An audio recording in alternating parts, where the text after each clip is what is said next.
Hello everyone, welcome back to our channel English माध्यम।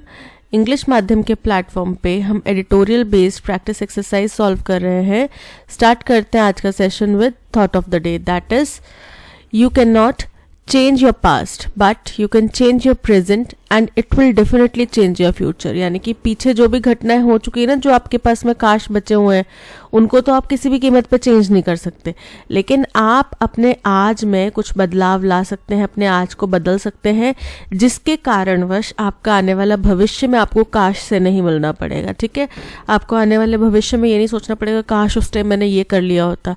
आपको पता है आपने पास्ट में क्या गलतियां करी हैं, सो आपके हाथ में पूरा चांस है आप उन गलतियों को ना दोहराएं अपने प्रेजेंट में, जिसके वजह से आपको फ्यूचर में भी ये सोचना पड़े अरे यार काश उस टाइम मैंने ऐसे किया होता। ठीक है, तो अपने आज का पूरा यूटिलाइज करो, चेंज करो अपनी परिस्थितियों को, अपने आप को बदलो। ठीक है, और उससे आपका फ्यूचर बदलेगा। चलिए इसी बात को ध्यान में रखते हुए स्टार्ट करते हैं आज का reading comprehension and practice exercise for SSC CGL 2024। The decision to expel Mahua Moitra smacks of political vendetta। बोल रहे हैं कि जो डिसीजन दिया गया महुआ मोइत्रा को, आपको पता है उनको पैसे लेके सवाल पूछने के आरोप में और एक्सपेल किया है, तो उसका जो डिसीजन दिया गया है उनको एक्सपेल करने का, निष्कासित करने का, वो ऐसा स्मैक्स मतलब उसमें से बू आ रही है, संकेत आ रहे हैं। किस चीज़ के संकेत आ रहे हैं? पॉलिटिकल वेंडेटा, यानी कि पॉलिटिकल रंजिश निकालने की कोशिश की जा रही है, रिवेंज लेने की कोशिश की जा रही है, ऐसा लग रहा है। The alacrity with which the Lok Sabha Ethics Committee went about recommending the expulsion of Trinamool Congress member of Parliament। बोल रहे हैं कि जिस तत्परता के साथ में लोकसभा की जो एथिक्स कमेटी है उसने एक्सपल्शन रेकमेंड करा, एक्सपल्शन मतलब निष्कासन, और रेकमेंड करना मतलब उसको वहां पे प्रेषित करा कि इनको हमें एक्सपेल कर देना चाहिए। किसको? तृणमूल कांग्रेस के मेंबर ऑफ पार्लियामेंट एमपी, कौन है वो? Mahua Moitra, from the lower house. Lower house यानी कि निचले सदन से उनको निष्कासित किया गया है। Is certainly not a sign of any fidelity to ethics. बोल रहे हैं ये बिल्कुल निश्चित रूप से कोई साइन नहीं है कि हम एथिक्स, नैतिकता की तरफ कोई भी निष्ठा दिखा रहे हैं। फिडेलिटी मतलब निष्ठा, एथिक्स मतलब नैतिकता, और फेयरनेस या फिर जस्टिस की तरफ हम कोई भी अपनी निष्ठा दिखा रहे हैं। यानी कि पूरा का पूरा ये जो की गई अनैतिक और अनफेयर डिसीजन दिया गया है। क्यों?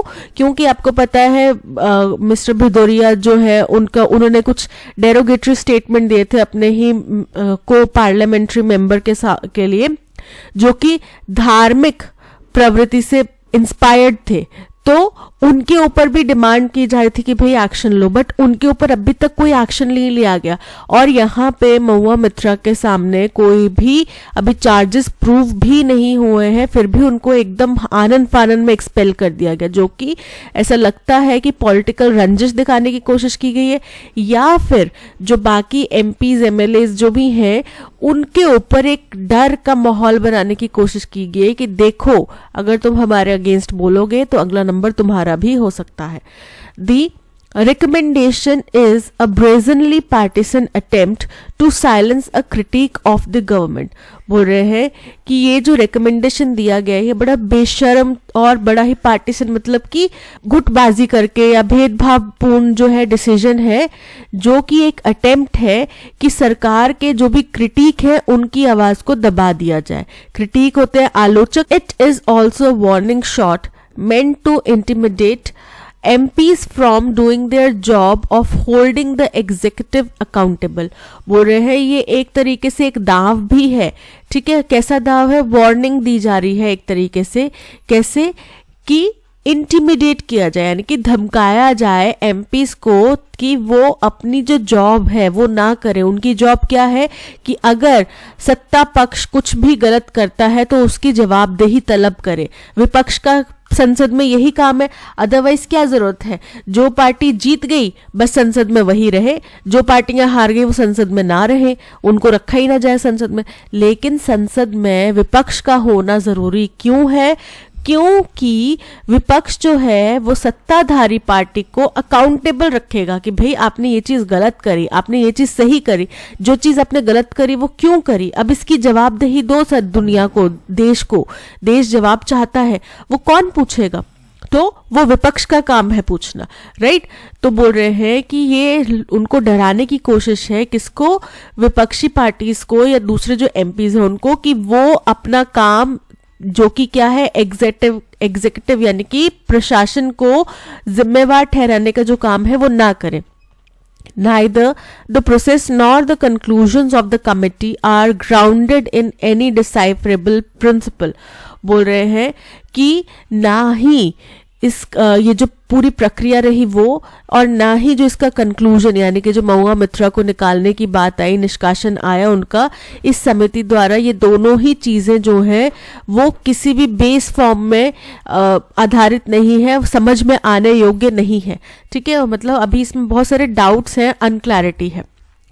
The committee, with the help of Ministry of Electronics and Information Technology, found that the MP's credentials were used online from Dubai 47 times to access the parliamentary portal.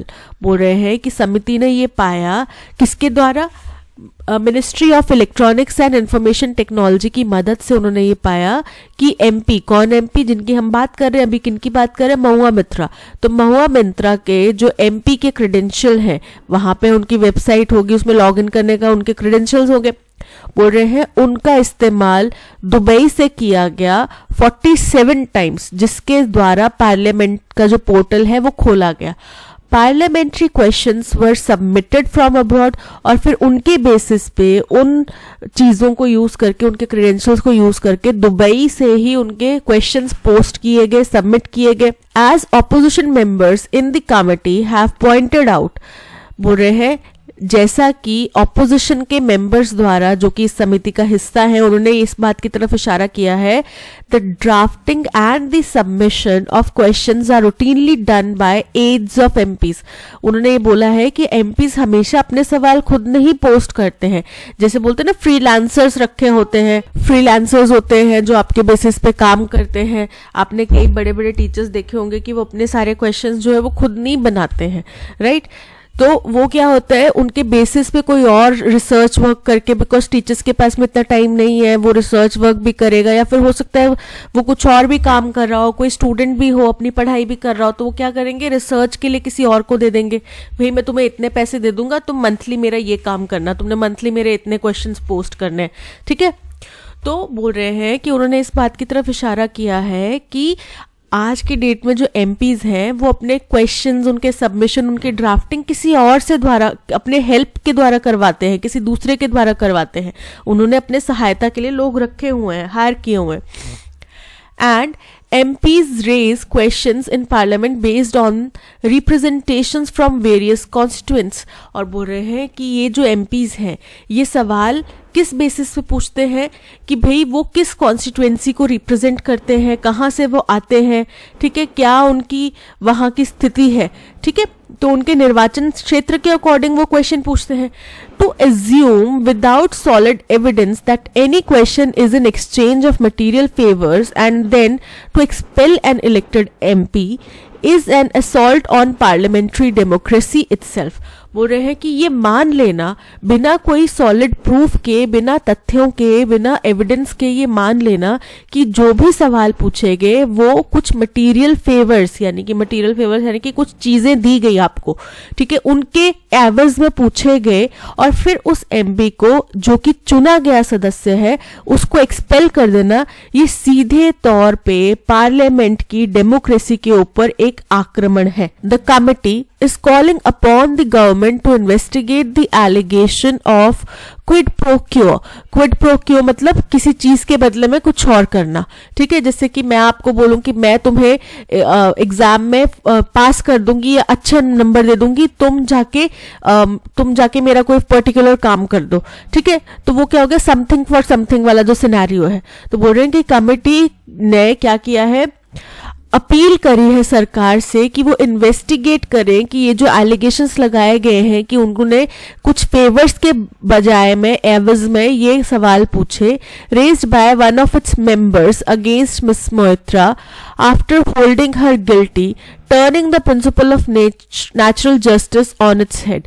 बोल रहे हैं कि ये जो प्रक्रिया की गई कि भाई पहले तो आपने उनको हटा दिया, उसके बाद में आपने बोला कि भाई इनके ऊपर सरकार से अपील करें कि इनके ऊपर इल्जामों के ऊपर इन्वेस्टिगेशन की जाए, जो कि वहीं के पार्लियामेंट के ही किसी दूसरे सदस्य द्वारा महुआ मित्रा के ऊपर लगाए गए थे और उनको पहले गिल्टी मान लिया। ये सीधे तौर पे जो नेचर ऑफ जस्टिस है कि नेचर ऑफ जस्टिस क्या है, पहले इन्वेस्टिगेशन होती है फिर आपको गिल्टी या नॉट गिल्टी प्रूफ किया जाता है। बट यहाँ पे किया, पहले गिल्टी प्रूफ कर दिया, पहले बोल दिया कि यू आर गिल्टी और फिर बोल रहे हैं कि अब हम इन्वेस्टिगेशन करेंगे। पूरा प्रक्रिया को उल्टा करने की बात है, ठीक है। जो नेचुरल प्रोसेस है जस्टिस की, उसको आपने पूरी तरीके से उलट पुलट कर दिया है। If MPs are barred from sharing their login credentials with others, बोल रहे हैं अगर सदस्यों को रोका गया है, निषेध किया गया है कि वो अपने लॉगिन क्रेडेंशियल्स किसी और के साथ में नहीं शेयर कर सकते, the rule must equally apply to one and all। तो ये जो नियम है ये सभी के लिए अप्लाई होना चाहिए। Now that the committee has taken this extreme step of calling for the expulsion of an elected member from the house, बोल रहे अब जब इस कमिटी ने इतना कठोर कदम उठाया है कि उन्होंने एक्सपल्शन की डिमांड करी है एक elected member of from the house की, ठीक है, thereby depriving the voters of her constituency representation, जिसकी वजह से उनकी कॉन्स्टिट्यूएंसी के लोगों को एक रिप्रेजेंटेशन नहीं मिल पाएगा। जाहिर सी बात है, महुआ मित्रा अगर हटती है तो क्या होगा कि उनके जो लोग हैं, उनके जो जिस भी क्षेत्र से वो आती है, जिस भी क्षेत्र को वो रिप्रेजेंट करती है, वहां के लोगों का सवाल, वहां के लोगों की परेशानियां सदन में कौन रखेगा, राइट। एमपीज एमएलएज का यही काम है कि वो अपने अपने एरिया के लोगों के विकास की बात करें। हालांकि ऐसे बहुत कम लोग करते हैं, बट मेन यही है कि अपने अपने एरिया के लोगों के विकास की बात करें। अगर आपके मैं किसी जगह की एमपी हूं तो मेरा कार्य दायित्व यही है कि कोई भी ऐसी पॉलिसी पास ना होने दूं या कोई भी ऐसी पॉलिसी पास होने में रोड़ा ना बनूं जो मेरे देश के, मेरी लोकेलिटी के लोगों के हित में ना हो या हो, ठीक है, रिस्पेक्टिवली। तो वो चीजों में मैं ना तो रोड़ा बनूं, अगर कोई मेरे उनके हित में है, लोगों के हित में है तो उसमें रोड़ा ना बनूं, और अगर कोई मेरे लोगों के हित में नहीं है तो उसको मैं पास ना होने दूं, ठीक है। It should also investigate how other MPs prepare and submit parliamentary questions. और बोल रहे हैं कि फिर इनको ये भी चीज, फिर अगर उन्होंने बोल दिया है कि उन्होंने अगर इस चीज के ऊपर रिस्ट्रिक्शन लगाया है कि आपने अपने लॉगिन क्रेडेंशियल्स नहीं शेयर करने, तो ये भी जांच होनी चाहिए कि बाकी सदन के जो MPs हैं वो क्या कहीं उनमें से कोई ऐसा है जो अपने क्वेश्चंस खुद नहीं लिखता है, क्या उन्होंने अपने लॉगिन क्रेडेंशियल शेयर किए हुए हैं। इसके अंदर सत्ताधारी पार्टी के MPs की भी जांच होनी चाहिए। The selective investigation of one MP based on insinuations and conjectures clearly comes out as what it is intimidation। बोल रहे हैं कि ये जो सिलेक्टिव इन्वेस्टिगेशन हो रही है ना, कि कुछ लोगों की इन्वेस्टिगेशन की गई, कुछ की नहीं की गई, of one MP based on insinuation, मतलब संकेत, इंसिनुएशन मतलब केवल संकेतों, और कंजेक्शन यानी कि अनुमानों के ऊपर अनुमानों के बेसिस पे केवल एक MP के ऊपर कोई सिलेक्टिव आपने जांच करी है। इससे साफ जाहिर होता है, क्लियरली कम्स आउट मतलब साफ जाहिर होता है कि ये केवल डराने की एक कोशिश की जा रही है। It is also in stark contrast with the tardy response of the Lok Sabha Committee of Privileges to a serious complaint against Bharatiya Janata party MP Ramesh भिदौरी। बोल रहे हैं कि ये बिल्कुल स्पष्ट हो जाता है, स्पष्ट कॉन्ट्रास्ट में, कॉन्ट्रास्ट मतलब विपरीत है, बिल्कुल विपरीत है, जो सुस्त, टार्डी मतलब ढीला ढाला सुस्त सा रिस्पॉन्स लोकसभा की कमिटी ऑफ प्रिविलेजेस द्वारा लिया जा रहा है, जो कि एक बहुत ही गंभीर कंप्लेन फाइल की गई है बीजेपी के MP रमेश भिदौरी के against. who used derogatory communal slurs against a fellow member in लोक सभा, जिन्होंने बहुत ही अपमानजनक कम्युनल मतलब उनके धर्म को यूज करते हुए कुछ अपमानजनक बातें कही है अपने फेलो एमपी जो है लोकसभा में उनके अगेंस्ट में, उसके ऊपर तो इन्होंने इतना ढीला ढाला सुस्ती कार्रवाई कर रहे हैं, अभी तक कोई एक्शन नहीं लिया गया। उसमें भी डिमांड की जानी चाहिए थी ना उनके निष्कासन की, बट उसमें नहीं किया गया। बट महुआ मोइत्रा के केस में बिना कोई सबूत के ही अब बाद में बोर्ड जांच करेंगे, पहले आपने उनको निष्कासित कर दिया। This is completely against law, against the natural process of justice that a member can abuse and threaten another member on the floor of the house is a matter of serious concern। और बोल रहे कि ये कहना कि कोई एक member दूसरे मेंबर को अब्यूज कर सकता है और सदन में सारे लोगों के सामने इतने सारे एमपीज जो कि एक तरीके से लॉ मेकर्स हैं, पॉलिसी मेकर्स हैं देश के, उनकी आंखों के सामने, उनके कानों के सामने दूसरे सदस्य को डराता है, धमकाता है, इस तरीके की अभद्र भाषा का इस्तेमाल करता है, ये एक बहुत ही सीरियस कंसर्न है। That said Miss Moitra's act of allowing a person who is not employed by her to execute official work on her behalf betrays a lack of discretion and judgment। यहाँ पे कह रहे हैं कि ये सब कहने के बाद में अगर मिस मोइत्रा ने इस तरीके से किसी व्यक्ति को चुना कि वो उनके बेसिस पे काम करे, उनके बेसिस पे वहां पे क्वेश्चन लिखे जो कि उनके द्वारा एम्प्लॉय नहीं किया गया है, तो ये बेसिकली समझ में आता है कि उनके द्वारा जजमेंट की गलती हुई है, उन्होंने कुछ ठीक ढंग से सोच विचार के काम नहीं किया, वहां पे उनकी भी समझ की थोड़ी गलती हुई है। This should act as a lesson for all those who seek to hold the government accountable to keep themselves beyond reproach। बोल रहे हैं कि ये एक तरीके से सबक है उन सब लोगों के लिए जो सरकार को अकाउंटेबल ठहराना चाहते हैं, सरकार की अकाउंटेबिलिटी तय करना चाहते हैं कि वो खुद ऐसे चीजों में ना फंसे, इस तरीके की अप्रोच उनकी ना हो, वो इस तरीके की निंदा ना करें। ठीक है, ये एक लेसन है। Question number 1, according to the passage what action did the Lok Sabha ethics committee recommended regarding Mahua Mitra. तो उनके लिए क्या एक्शन रिकमेंड किया गया कि उनको लोअर हाउस से निकाल दिया जाना चाहिए, है ना। Suspension of Mahua Mitra for a limited period, कि लिमिटेड पीरियड के लिए उनको सस्पेंड कर दिया जाए। इनकरेक्ट है। Expulsion of Mahua Mitra from the lower house, option B is correct. What critical perspective is expressed in the passage regarding ethics committee's recommendation about Mahua Mitra, कि महुआ मित्रा के लिए जो एथिक्स कमेटी ने रिकमेंडेशन दिया उनके लिए क्या क्रिटिकल ओपिनियन दिया गया है। तो यही कहा है ना कि उन्होंने डिसीजन बड़ी आनंद फानन में लिया है ना, और ये भेदभावपूर्ण है। The committee's decision is seen as fair application of parliamentary rules, incorrect. The recommendation is viewed as non partisan move aimed at upholding ethics, incorrect. The decision is considered as partisan attempt to silence a government critique, option C is correct.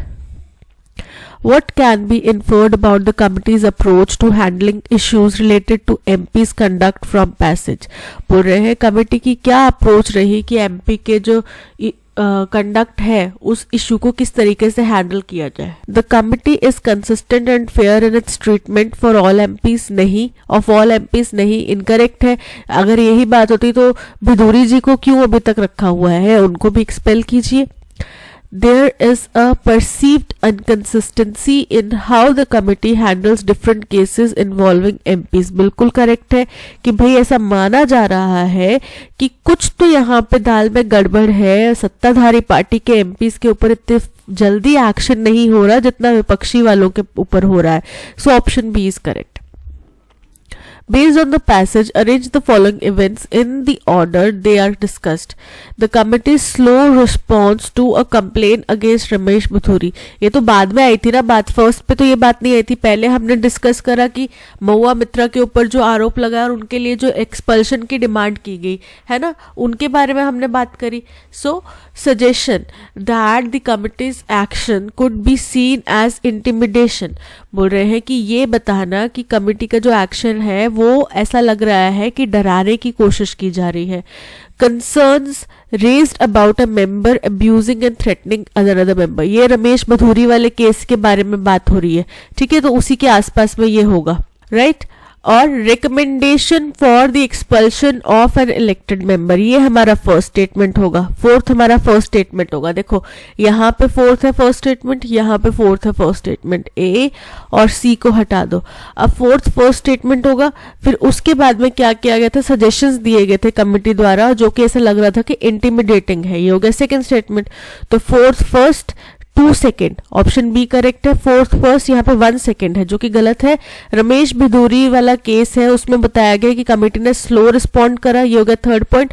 और final point हो गया कि ये एक तरीके से चिंता जाहिर करता है कि भाई एक सदस्य ने दूसरे सदस्य को इस तरीके से सदन में सबके सामने अभद्र भाषा और का इस्तेमाल किया और उसको डराया धमकाया, फिर भी उसके ऊपर कोई एक्शन नहीं लिया जा रहा। ये हो गया फोर्थ पॉइंट। तो अरेंजमेंट क्या बन रहा है, 4 2 1 3, 4 2 1 3, option B is correct. What is the main theme of the passage? Passage की मेन थीम क्या है, the challenges in maintaining parliamentary ethics. तो ये तो मेन थीम नहीं है, मेन थीम यही है कि भाई पॉलिटिकल रंजिश निकालने की कोशिश की जा रही है और डेमोक्रेसी के ऊपर इसका क्या प्रभाव पड़ेगा। The role of technology in modern politics, incorrect. Political vendetta and its impact on democracy, possibility है। The importance of upholding natural justice, incorrect, option C is correct कि पॉलिटिकल रंजिश किस तरीके से निकाली जा रही है। What is the tone of passage in the line, this should act as a lesson for all those who seek to hold government accountable to keep themselves beyond reproach।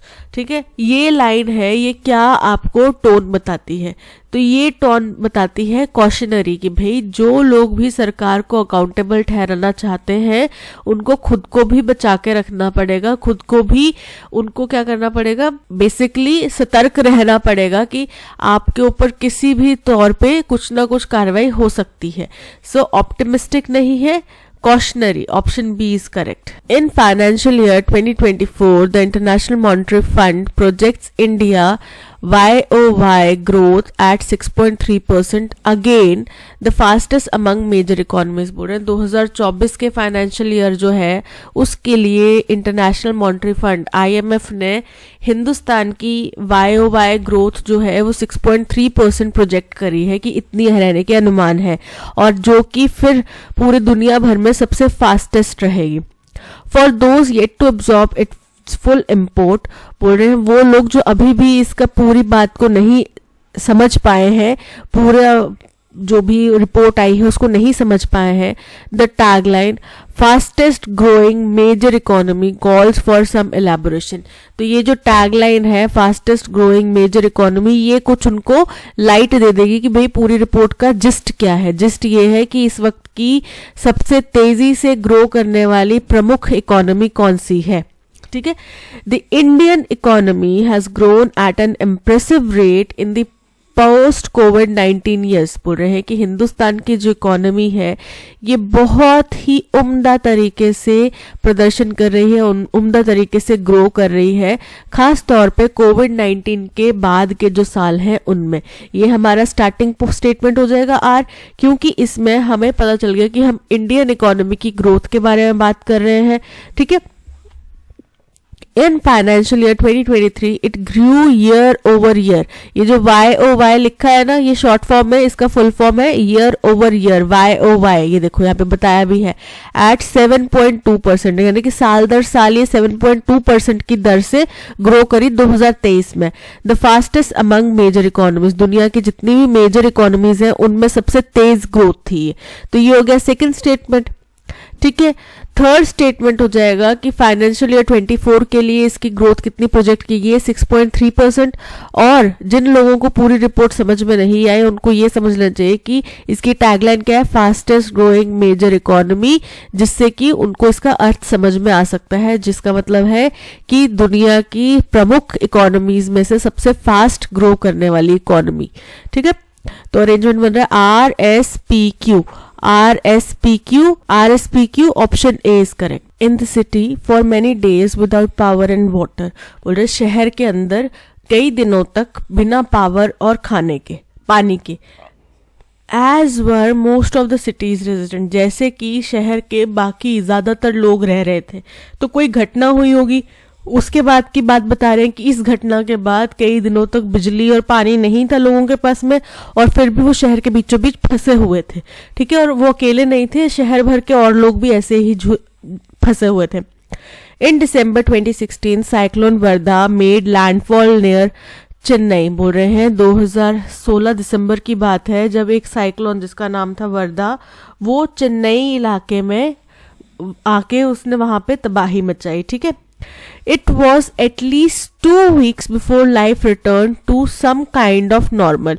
बोल रहे हैं लगभग 2 हफ्ते पहले ये साइक्लोन आया था, जब 2 हफ्ते मतलब साइक्लोन आने के 2 हफ्ते बाद जाके स्थिति जो है सामान्य हुई, जीवन जो है वापस पटरी पर आ पाया। As a severe cyclonic storm leaving 2 friends and me stuck in a house.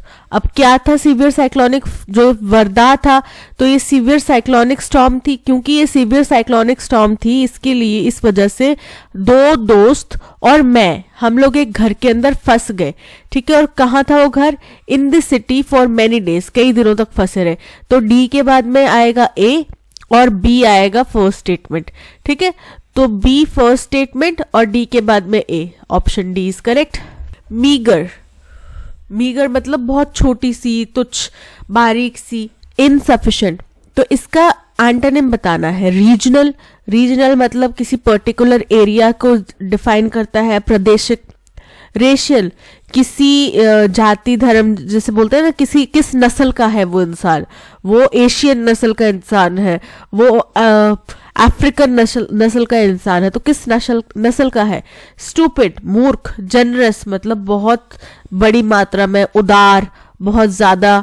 Abundant, so meagre मतलब होता है इनसफिशिएंट और जनरस मतलब होता है abundant, so option D is correct.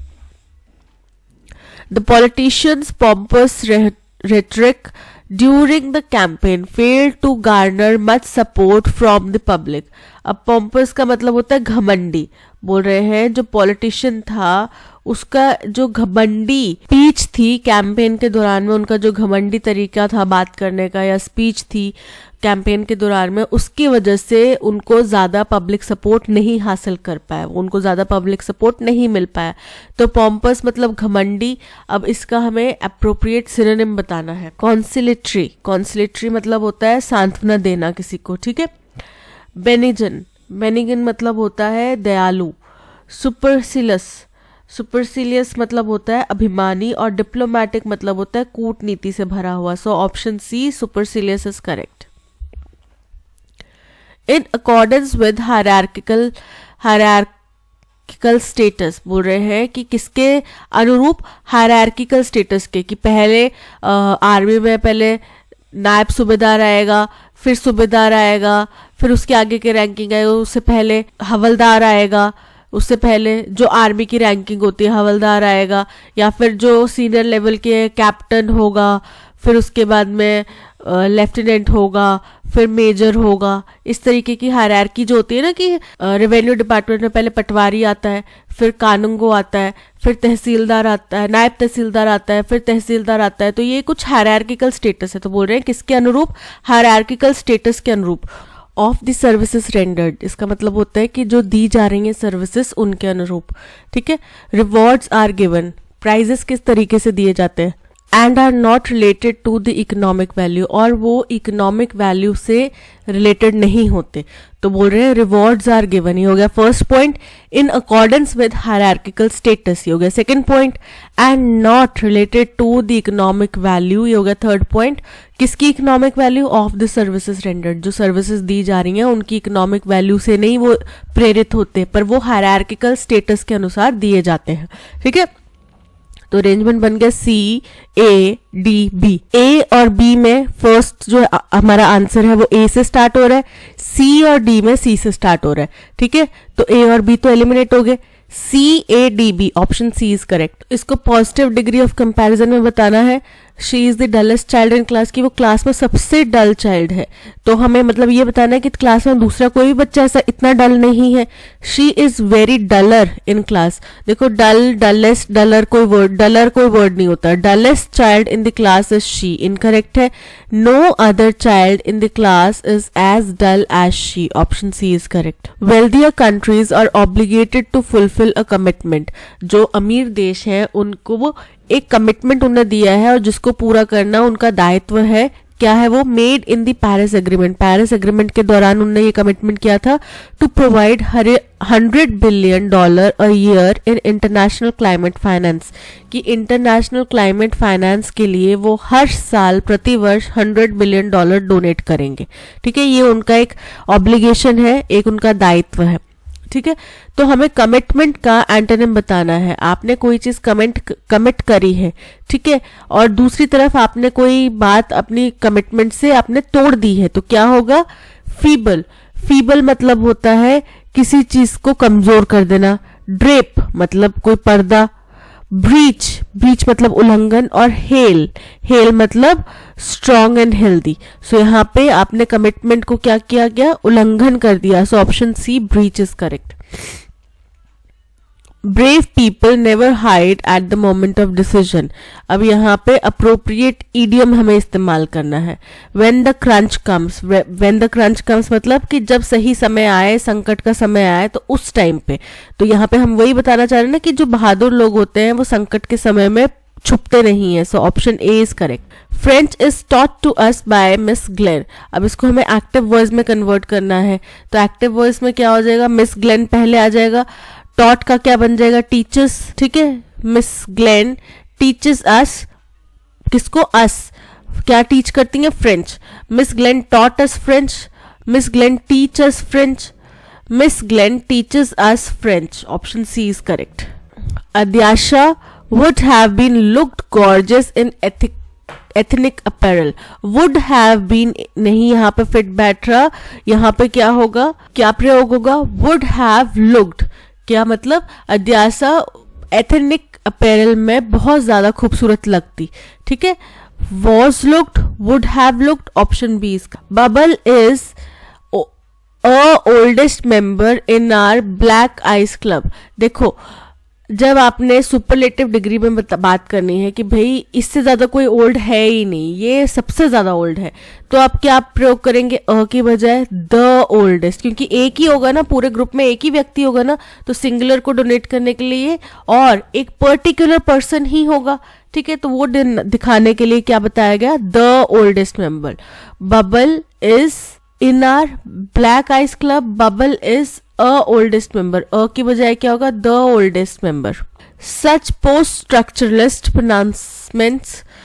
Post structuralist मतलब एक फिनोमेना है, एक समझ का तरीका है, एक थिंकिंग प्रोसेस है पोस्ट स्ट्रक्चरलिस्ट, जिसमें कहा जाता है कि भाई आप सही होंगे अपने समय, अपनी सोच, अपनी सोसाइटी, अपने समाज के अनुरूप। जैसे कि पुराने जमाने में कहा जाता था, छोटा एग्जाम्पल लेते हैं औरतों का, महिलाओं के लिए कहा जाता था कि भाई महिलाओं को वो पीरियड्स के दिनों में उनको किचन में नहीं घुसना, उनको अपने कमरे में रहना है, उनको हल्का खाना खाना है, राइट। उसका रीजन था, रीजनिंग ये थी, उस समय के लोग अपने अकॉर्डिंग बहुत साइंटिफिक थे, बहुत समझदार थे, बहुत सोच समझ के उन्होंने ये चीज की थी। पहली चीज कि महिलाओं को रेस्ट दिया जाए, उनको रेस्ट दिया जाए। दूसरी चीज, वो ज्यादा हैवी इसलिए ना खाएं क्योंकि बॉडी स्ट्रक्चर हमारा इस तरीके का होता है, जैसे उनको रेस्ट करने के लिए कहा जा रहा है तो उनको बार बार, बिकॉज वॉशरूम्स वगैरह घर के अंदर तो थे नहीं, दूर कहीं जाना पड़े, तो उस वजह से उनको ज्यादा परेशानी ना हो, ये सब चीजों से। पर वो धीरे धीरे धीरे धीरे होते होते क्या हो गया कि नहीं, आप अछूत हो गए हो, आप गंदे हो गए हो, आप यू आर डर्टी, आपको एंटर नहीं करना, आप किसी को टच नहीं कर सकते, गंगा जल से नहाना पड़ेगा, वो चीजें चेंज हो गई। बट उस टाइम पे वो सही थी। तो समय के अनुरूप, आप किस समाज में रह रहे हैं उसके अनुरूप, आप क्या सोच रहे हैं, वो आप सही हो सकते हैं बट सही समय और सही जगह पे, राइट। अगर मैं किसी गांव के एरिया में पैंट शर्ट पहन के जाती हूँ तो उन लोगों को प्रॉब्लम होएगी, मैं अपने इन लॉज के घर में पहन के जाती हूँ तो उनको प्रॉब्लम होएगी। बट वही पैंट शर्ट अगर मैं बाहर कहीं अपने ऑफिस में पहनती हूँ, कहीं शहरी इलाके में पहनती हूँ तो शायद प्रॉब्लम नहीं हो। तो वो लोग अपनी जगह सही है, मैं अपनी जगह सही हूँ, राइट। तो ये होता है पोस्ट स्ट्रक्चरलिस्ट का एक फिनोमेना, एक कंसेप्ट। तो बोल रहे हैं कि ये जो इस तरीके की पोस्ट स्ट्रक्चरलिस्ट जो धारणाएं हैं, प्रोनाउंसमेंट्स हैं, not only in Anglo American academia, ये केवल एंग्लो अमेरिकन एकेडमिया यानी कि उसके एकेडमिक्स में नहीं है, on the literature of the third world, तीसरी दुनिया की लिटरेचर में रिटन जो चीजें हैं, चाहे नॉवेल्स हैं, बुक्स हैं, ग्रंथ हैं या वहाँ के कॉन्स्टिट्यूशन है, इनमें ये प्रचलित है। However, are a common feature of the literary theory practiced, बोल रहे हैं कि ये बहुत कॉमन फीचर है लिटरेरी थ्योरी का, जो लिटरेचर वहां पे प्रैक्टिस किया जाता है। कॉन्स्टिट्यूशन हो सकता है, कुछ भी हो सकता है। हमारे हिंदुस्तान में हम लोग धर्म ग्रंथों को प्रैक्टिस करते हैं, राइट। हमारी चीजें जो है उनसे ली गई हैं, तोड़ी मरोड़ी गई हैं उसके अनुरूप, बट हम कहते यही कि हम अपने शास्त्रों के अनुरूप चल रहे हैं, राइट। तो वैसे ही कुरान जो पढ़ते हैं वो लोग उसके अकॉर्डिंग आचरण करते हैं, जो बाइबल पढ़ते हैं उसके अकॉर्डिंग आचरण करते हैं। तो बोल रहे हैं कि उनकी जो लिटरेरी थ्योरी है उसको वो प्रैक्टिस करते हैं, but also in the third world countries. और ये साथ ही साथ कहाँ पे है, तीसरी दुनिया जो है ना, थर्ड वर्ल्ड है, उनके जो देश है उनमें भी ये प्रचलित है। तो देखो सबसे पहला तो हो गया such post structuralist pronouncements on the literature of the third world, कि थर्ड वर्ल्ड जो है उसकी लिटरेचर में लिखी गई है ना ये सारी चीजें, तो हम उन्हीं की बात कर रहे थे। ये हो गया first statement. However are a common feature of literary theory practised, ये हो गया सेकेंड। कहाँ पे प्रैक्टिस करी जाती है, not only in Anglo American academia, केवल एंग्लो अमेरिकन लोगों के बीच में नहीं फॉलो की जाती, but also in third world countries, option 4। तो हमारा अरेंजमेंट क्या बन रहा है, B C A D, option C is correct. Fundamental का मतलब होता है मौलिक, मूलभूत, बेसिक। अब इसका एंटोनिम बताना है। इम्पैक्ट मतलब प्रभाव। न्यूट्रल मतलब दोनों में नहीं हो, उदासीन या फिर इम्पार्शियल। लीस्ट कम से कम। लिंक कड़ी। सो फंडामेंटल मतलब बेसिक और लीस्ट मतलब कम से कम। So option C is correct. Even animals find it difficult to dash the loss of their loved ones, कि जानवर भी अपने प्रियजनों को खोने का दुख क्या करते हैं, उनके लिए भी वो दुख बहन करना मुश्किल होता है। तो क्या होता है, बियर करना, दुख को क्या करते हैं, बियर करते हैं। सो BEAR, option A is correct. ये बियर है, WEAR मतलब कि कुछ चीज को पहनना। वेयर मतलब कहाँ पे, बेयर मतलब निर्वस्त्र, बिना किसी कपड़ों के, बेयर, ठीक है। So option A bare is correct. Unemployment arises from a variety of dash, variety of reasons, variety of crisis, कुछ भी हो सकता है कि अनएम्प्लॉयमेंट बहुत सारे कारणों की वजह से होती है। One which is always recurring and effects of which we have had a recent example, इनमें से एक जो कि बहुत बार रिपीट होता है और जिसका प्रभाव हमने हाल फिलहाल के एग्जाम्पल में भी देखा है, is the disorganisation of industry resulting from long war, कि लंबे चलने वाले युद्ध की वजह से जो इंडस्ट्री है वो डिसऑर्गेनाइज हो जाती है। This is a serious dash, concern हो सकता है, serious concern, admitting of no easy solution, possibility है कि ये बहुत ही सीरियस एक चिंताजनक बात है और जिसका इजी सोल्यूशन नहीं है। Eight the best of times मतलब सबसे अगर अच्छे समय भी रहे ना, उस टाइम पे भी कोई आसान सोल्यूशन नहीं निकल पाया है। Again, there is the unemployment which followed a marked diminution in the dash of any raw product. बोल रहे हैं फिर से एक अनएम्प्लॉयमेंट देखी गई है जो कि बाद में कमी की तरफ देखी जा रही है ऑफ एनी रॉ प्रोडक्ट, किसकी कमी, किसी भी कच्चे प्रोडक्ट की कमी की तरफ, such as cotton, fewer hands are required in mills and the factories. जैसे कि कॉटन जिसमें थोड़े ही लोगों का रोजगार चाहिए मिल्स और फैक्ट्रीज में. We may call this cause of bad harvest. हम ये कह सकते हैं कि ये बैड हार्वेस्ट का एक रीजन है, कॉज है, कारण है, क्योंकि अगर कॉटन थोड़ी होगी तो वहां पे ज्यादा लोगों की रिक्वायरमेंट नहीं होगी, right. Similar but more serious is the effect of changes in industry due to the invention of machinery which does more work and require वही fewer hands. तो यहाँ पे fewer hands हो सकता है, less hands हो सकता है. बोले एक और कारण है ऐसा ही, वो ये है कि इंडस्ट्री जो है वो चेंज हो रही है, इसमें नए नए इन्वेंशंस हो रहे हैं, नई नई मशीनरी आ रही है, अब तो AI का जमाना है, तो जिसकी वजह से ज्यादा काम थोड़े लोगों के द्वारा किया जा सकता है. Yet another cause is strike और lockout that and this is more to be deplored because such a stoppage is due to very trivial matter. बोल रहे हैं कि एक दूसरा कारण है जो कि है स्ट्राइक या फिर लॉकआउट, ठीक है, जो कि ज्यादा क्या है, जिसको कि डिप्लोर यानी कि कम किया जा सकता है, क्योंकि या जीरो किया जा सकता है, माना कम जा सकता है, क्योंकि इस तरीके के जो स्टॉपेज होते हैं वो छोटे कारणों की वजह से होते हैं. Perhaps the men are working half an hour longer than what their union permits.